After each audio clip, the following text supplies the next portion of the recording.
Hi guys, now in Mayanda Shamba that I'm developing permaculture in Maralal, relaxing in the shade. Hope you are seeing me well. And it's now January 2017, so it's a new year, which is interesting. Anyway, we celebrated the new year. We met with one of the Shoshos, of the grandmothers, and she told me quite a lot of interesting things that I wanted to share with you now, about how things were differently in our time, and how things are different now. And I would estimate that she's around 75 years old. And her mom is still alive. So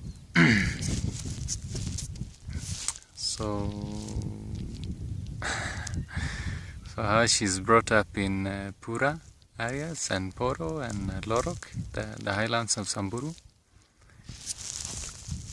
So first of all, something that is interesting that she's saying and she's confirming, and is confirming with elders that I've been talking about, is about droughts. She's saying in our time there was no droughts and there was a lot of grass, and people had a lot of cows. So in the aspects of there is no droughts,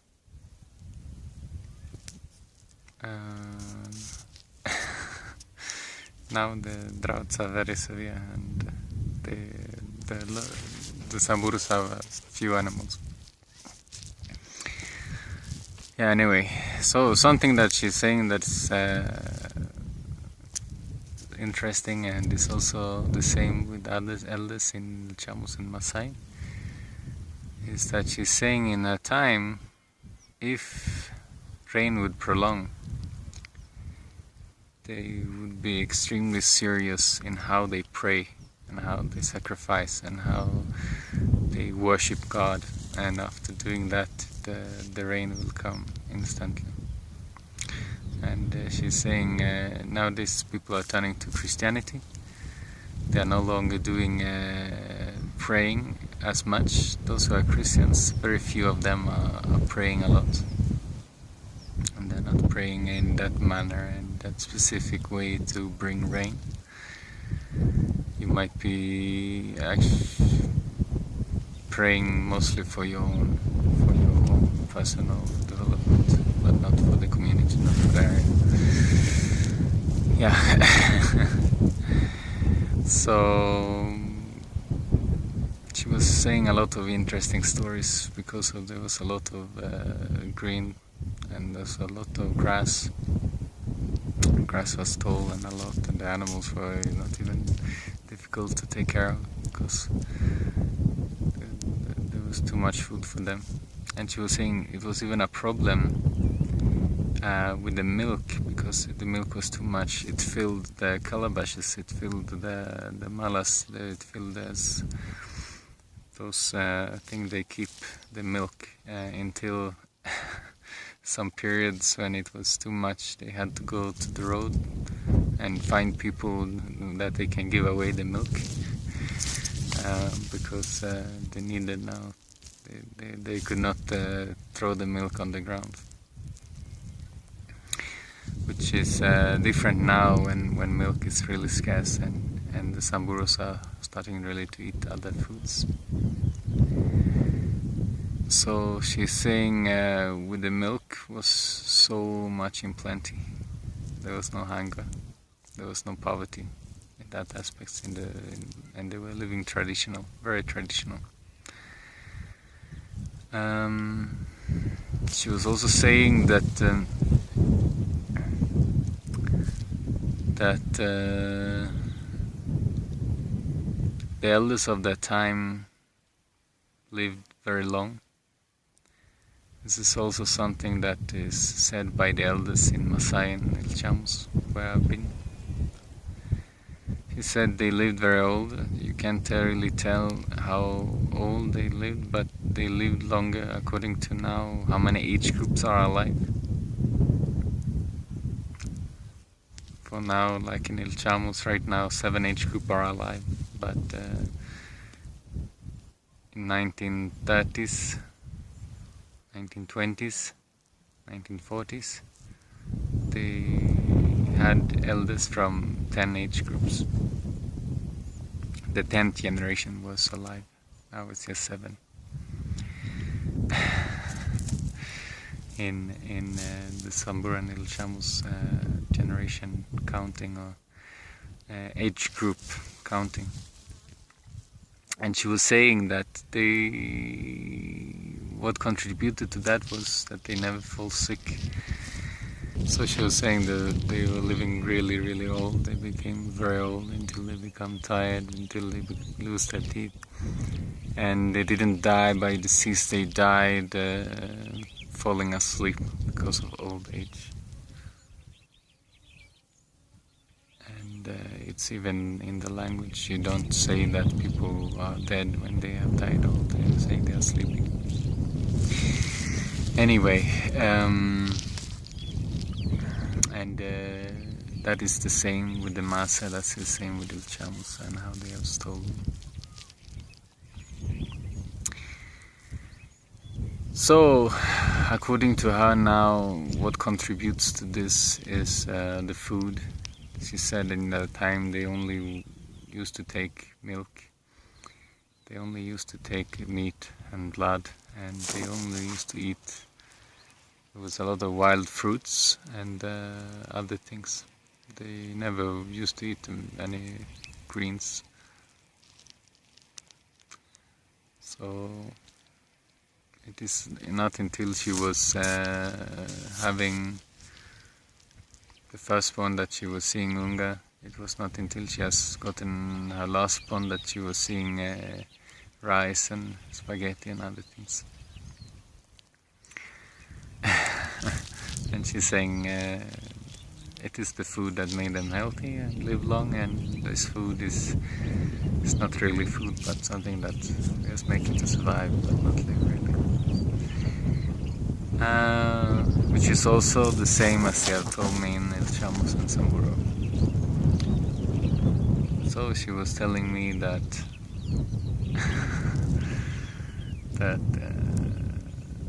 she was, it was when she got married that she started to see Unga the first time. Even they said that the way they cooked the Unga was for Ugali now was different. The first time they cooked it, they thought it was something dangerous. They were really scared about it, something dangerous to eat. So they cooked it for even 3 or 4 hours, and they just took it like that, and they took it very lightly. It's different now when you cook it in 10 minutes time. She said when they saw rice the first time, they didn't want to eat it because it looks like those maggots or those wadudus, insects. Even the spaghetti, they said it looks like worms, and they didn't want to eat it. They didn't want to eat the green vegetables because they see it like it is leaves from trees and things. It's supposed to be eaten by goats and sheep and cows. Yeah. Another thing that is interesting that she told me is they were wearing skin, and they were wearing different designs of skin depending on your age, depending on the sex. If you're a woman, if you're a child, or if you're married. if you are a man, it was different when you're a boy, when you're a Moran, and when you're a elder.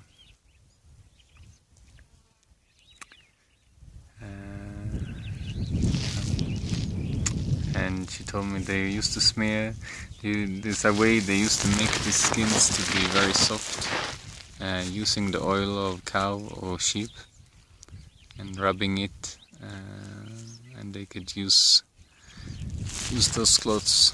They were using 2 pairs each, one for being home and one for going and dancing.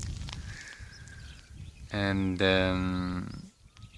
she was saying they could last for even 3 years' time. So it was something very nice that lasts long, and you only need a few of it. She was saying they maintained it, they were mixing that mafuta, the fat of the sheep or the cow, with the red oxide.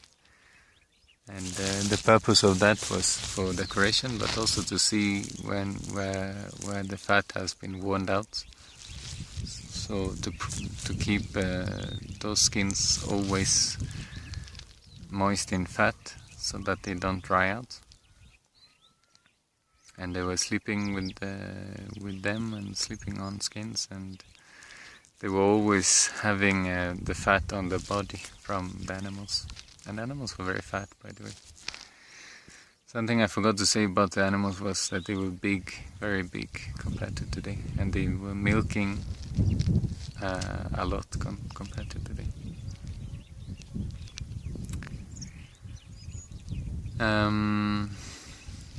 Yes.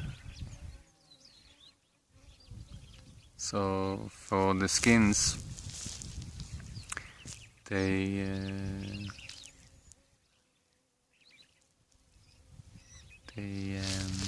used the one for sheep or goats. There's a specific way that she prepares them.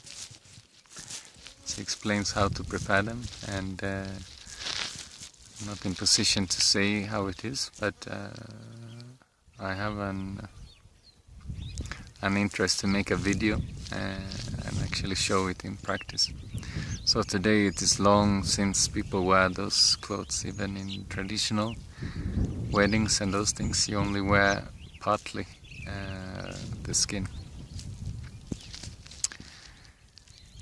And she told me that the time when she was young was very enjoyable and very nice, and there was no poverty. And today there's a lot of problems. So she's not all that happy about all development and those things.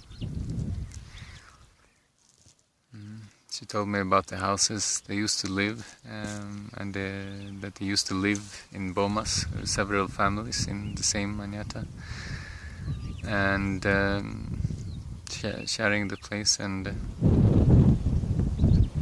everyone was sharing everything. The only ownership you had was your house and the cows, but even something that you cook. To cook everything in the kitchen can be lended to anyone, and going back and forth. So that community spirit was really there, and it's disappearing today. She was saying that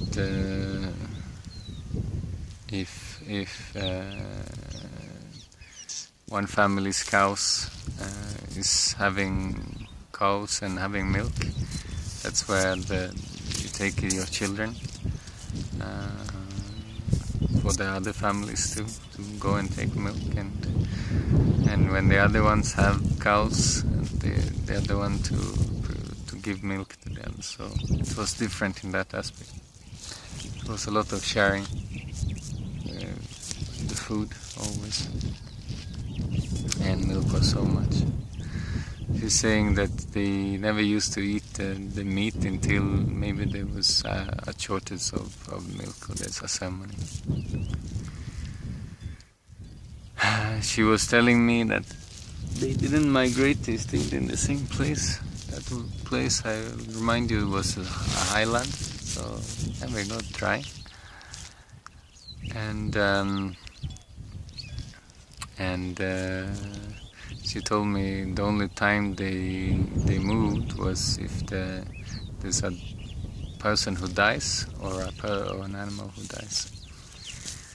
When it comes to people and death, they used to prepare them, smearing them with oil and other things, and leaving them out in the bush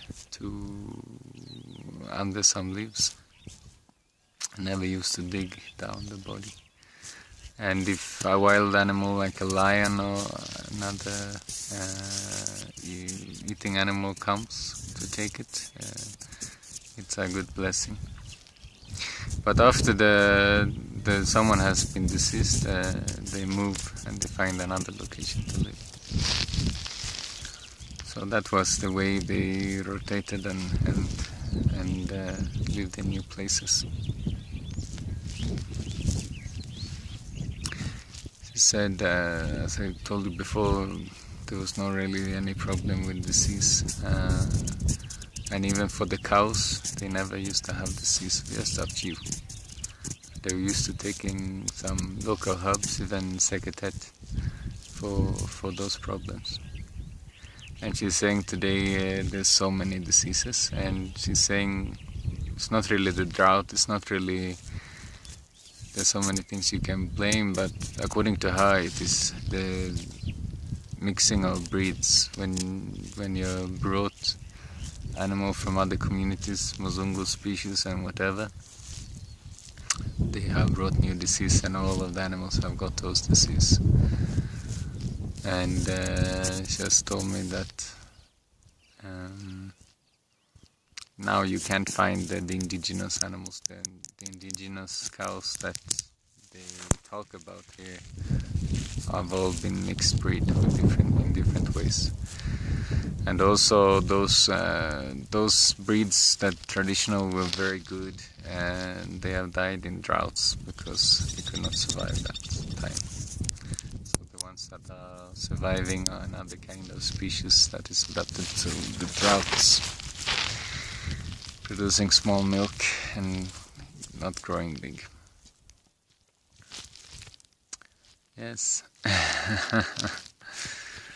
So there's a lot of good stories. Maybe next time we can see if I can record her, and that she can tell her the stories by herself, and that the stories can be